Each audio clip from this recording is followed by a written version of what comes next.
আয়াতে বলতেছেন ওয়ালাইম মাসসাতুহুম নাফহাতুম মিন আযাবি রাব্বিকা লায়াকুলুন্না ইয়া ওয়াইলানা ইন্না কুন্না যালিমিন।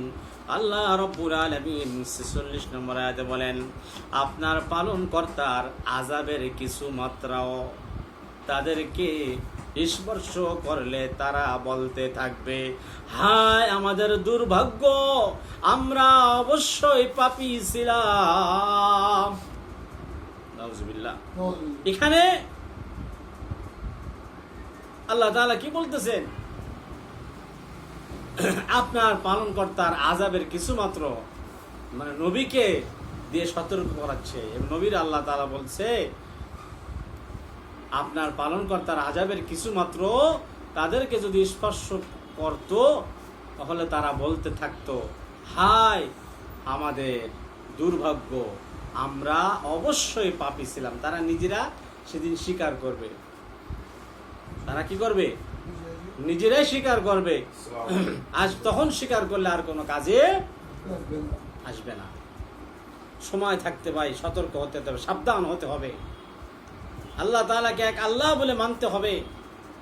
সুতরাং এখানে বলা হচ্ছে যে আপনার পালনকর্তার আযাবের কিছু মাত্রাও তাদেরকে স্পর্শ করলে তারা বলতে থাকবে।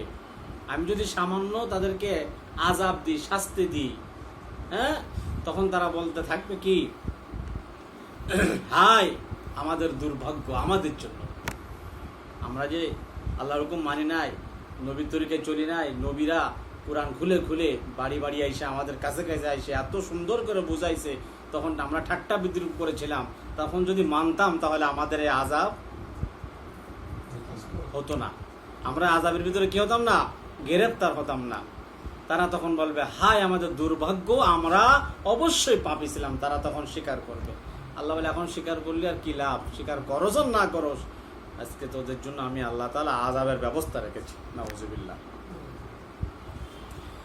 আল্লাহ রাব্বুল আলামিন পরের আয়াতে বলতেছেন, ওয়ানাদউল মাওয়াজিনাল কিসত লিয়াউমিল কিয়ামাতি ফালা তুযলামু নাফসুন শাইআ ওয়া ইন কানা মিসকালা হাববাতিন মিন খারদালিন আতাইনা বিহা ওয়া কাফা বিনা হাসিবিন।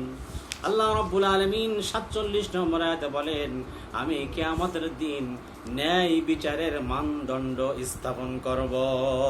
সুবহানাল্লাহ। সুতরাং কারোর প্রতি কোনো জুলুম করা হবে না। যদি কোনো কর্ম তিলের দানা পরিমাণ হয়, আমি তা উপস্থিত করব এবং হিসাব গ্রহণের জন্যই আমি আল্লাহ যথেষ্ট। সুবহানাল্লাহ।